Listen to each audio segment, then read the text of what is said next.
Just real people, real convo.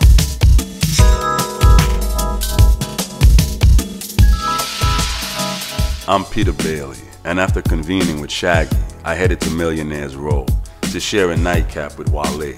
2 years since our first sit-down, now a bona fide star in rap's most influential ensemble, the impassioned poet emcee discussed his forthcoming album, The Gifted, uneasiness with fame, and his ongoing quest to revive hip-hop's soul. It's good to see you again, man. Likewise. When we last spoke about 2 years ago, you discussed with me one of your biggest fears coming into the genre of music was fame. Mm-hmm. Is that something that's still pressing thing with you? It's weird. That's why that's like 70% of the reasons why I drink or smoke. It's because like I still have a hard time like dealing with like the way people look at me. You know what I'm saying? Like when you young and you dream about becoming famous, or not even famous, or you dream about being successful in any like entertainment business, you don't think about like the psychological aspect, you know, behind it. Like I can go in a room, the same rooms that I used to go into 4 years ago, and now it's like silence, weirdness, giggling, and snapping of the pictures. Quite honestly, you know, during my press run, I've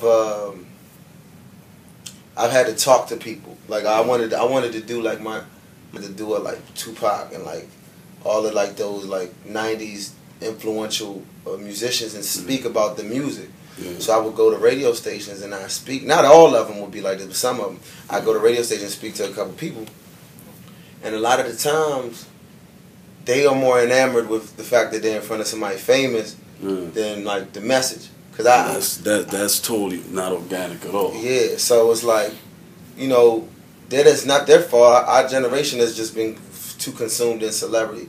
You know, they don't ever leave the Kardashians alone. They'll never leave. They'll never leave Rihanna alone. Beyonce, Jay. They don't never leave them people alone. You know, mine is obviously not on that level, but I can already imagine like what they go through. You know, like. And I'm not saying nobody to feel sorry for no celebrity or anything like that. It's like I just live my life a certain way. Like I don't feel comfortable when people treat me like more than a human being. And you've always been kind of focused on the message behind your words. Right. As a culture, have we become a little bit dumbed down?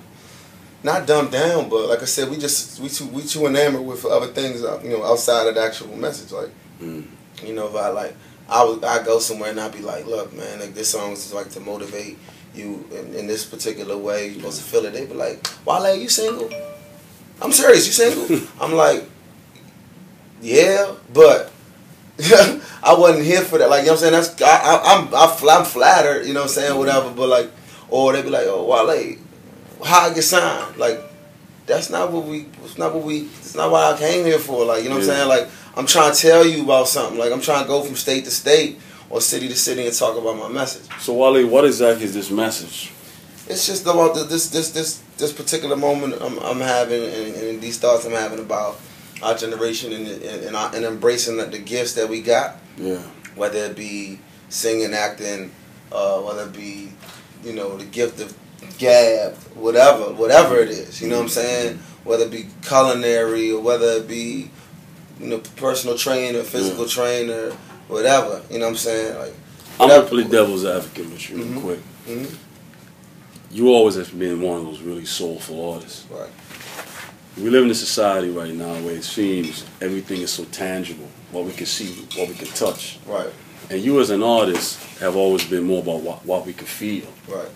But still, as an artist, you still indulge a little bit in the material, the fashion, whatnot. And that's why I feel like I'm one of the more like relatable, because I do like I got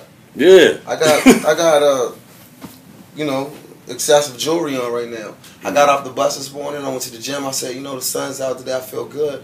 I mean, just you know, I'm a part of it. But that's what it is. That's what it's about. You know what I'm saying? Like when you're of the people, when you act like the people, it's easier to speak for the people. And I feel like I'm one of the people that speak for them. Like I go to strip clubs. I'm not all the way righteous. I'm not all the way like I can't keep a girlfriend. You know what I'm saying? Like because I have some of my imperfections, my attitude, my greed, You know, the things. I'm a Virgo. We're Virgos. The things of man, the nature of a man. I embody that.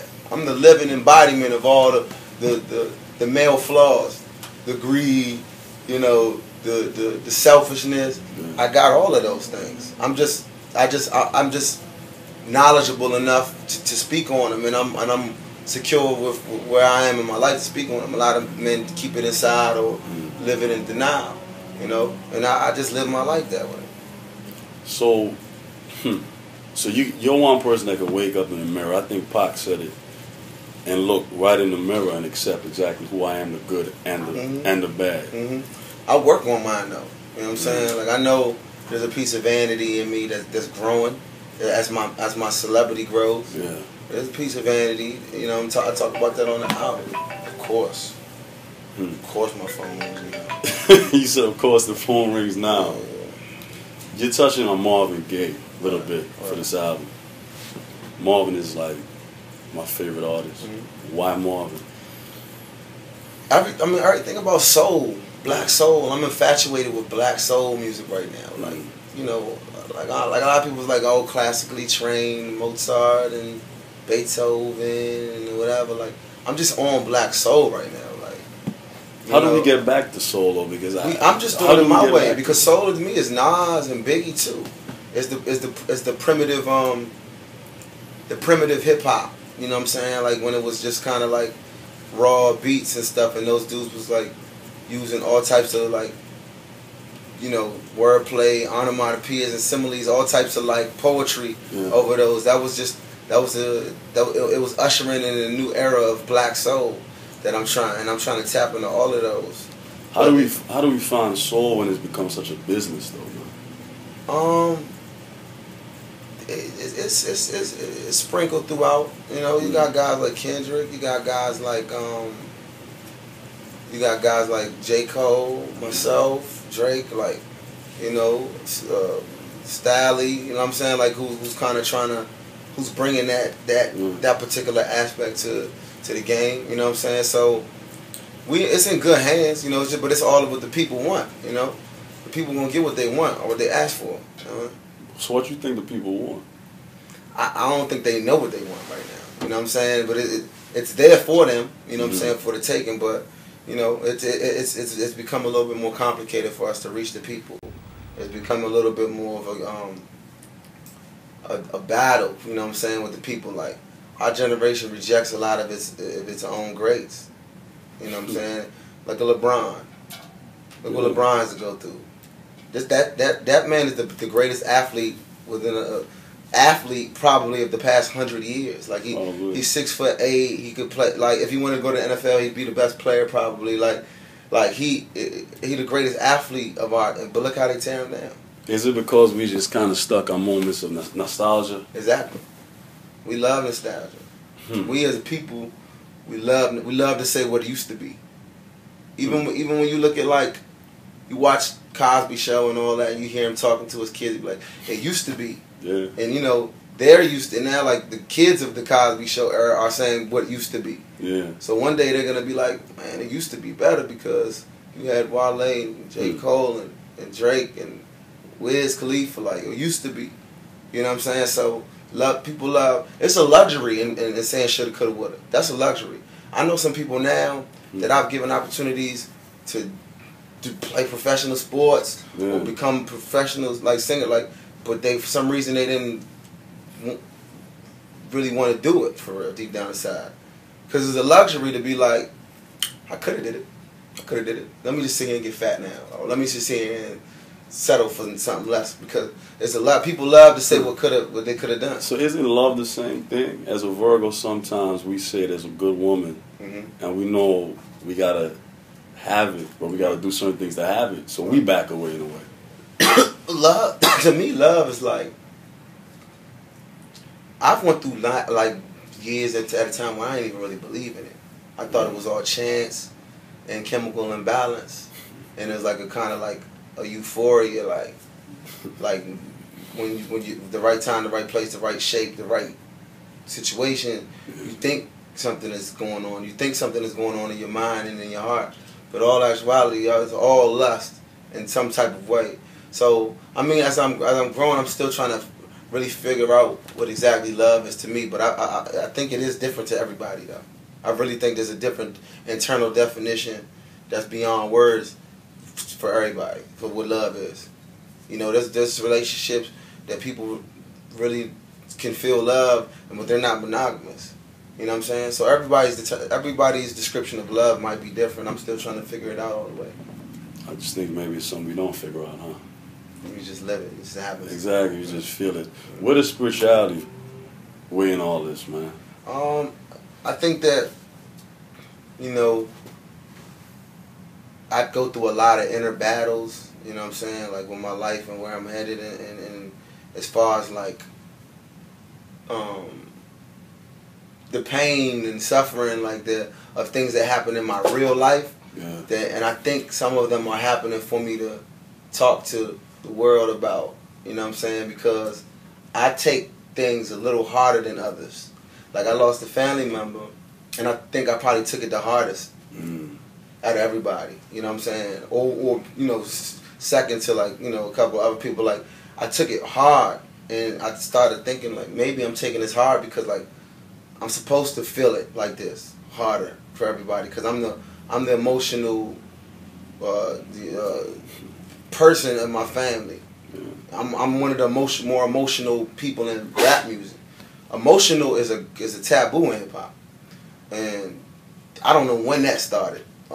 But I just feel like we're supposed to be poets. We can't sing. We can't. Emotion's supposed to come through our words. So when you take that emotion away, you just got a bunch of just monotone, not really feeling nothing. But as an artist, you're supposed to feel for me. When I hear your music and I'm angry, exactly, I'm supposed to experience. That's why I feel like music. Emotion is good in hip hop. But they'll tell it emotional is like being a woman or whatever. Like that's how it is. Like, you know what I'm saying? Like I got a lot of passion. I've come to grips with the fact that I am a bit of an emotional person. Like, but that's what makes me make songs like Lotus Flower Bomb or a lot of things that people fell in love with on my mixtape. You know, some of them passionate records that are just passionate about life. Right. You're supposed to be emotional about life. You're supposed to be that. That's true. And now you're taking the time to give a kid money for college. Mm-hmm. Yeah, and you know, that's, you know, like it's just the balance though. Like I go to the strip club and I spend X amount of dollars, but it's like, what are you really doing that for? You doing that for yourself, or are you doing that for? Well, I've always wanted to ask one of you guys this question. Mm-hmm. We talk about this all the time in groups, just on a real level, right? Mm-hmm. You can't tell a grown man what to do with his money. Nope. But 100,000 here, 50,000 here. How many black kids that can send to college? How many It's every night in a strip club. We live in Miami. I ain't doing 100 or 50, but I never did that. I mean, if you think about but you know, it, but you know, sometimes you are sending a black kid to college in a strip club. Sometimes you actually are, but you know, it's different though, man. Like sometimes to me, it's therapeutic. A lot of ain't happy at home with their girl. A lot of need that fantasy. A lot of need that feedback from a female, and it's like a release for them. You know what I'm saying? Like I said, you can send a lot of black kids to school. You know what I'm saying? You can send a lot of children, not even any. You can send a lot of people to school with that, but at the same time, like one has to take care of themselves and what keeps their clock going, what keeps them emotionally into it. You know what I'm saying? And if that happens to be strip clubs or you know, and it's within the confines of the law, you can't really knock it, like, you know. And finally, Wale, today's Father's Day, and I noticed something on Facebook, especially in our culture. A lot of women posting pictures. You know, my father wasn't there, this, that, the other, but my mother was there. Right. You're big on black men. In our last conversation, where we stand and what we stand for. What do we need to do better? In your opinion? I just think that we just can't keep running away. You know what I'm saying? We just can't keep running away. I can't wait till I have kids because I got so much love to give them. You know, like that's one of the things that like is gonna give me that peace that nothing ever is gonna be able to give me. I know. We just can't keep running away. Like you know, women a lot of times, but women do add to it now too. Like women, a lot of them like to manipulate men and use their children as pawns. Yeah. You know. I always say, why use your child as a pawn when there should be a king or queen? You know what I'm saying? Like, a lot of women would be like, oh, you're not going to come pick up your child? When in all actuality, they really want to say, you're not going to come over and make me feel okay or give me some type of attention. You know, I put on this weight since this baby and I ain't been looking the same. And my own self-confidence ain't what it used to be. And I need some type of attention. That's what it really means sometimes. Mm-hmm. And, you know, they try to make it like they don't care about their child or whatever have you. But, you know, for the most part, us black men can't keep running away from things. You know, and that's one of the things that's a cycle that's been around for years. You know. Wale, it's always real, man. Thank you very much. Indeed, man. All right.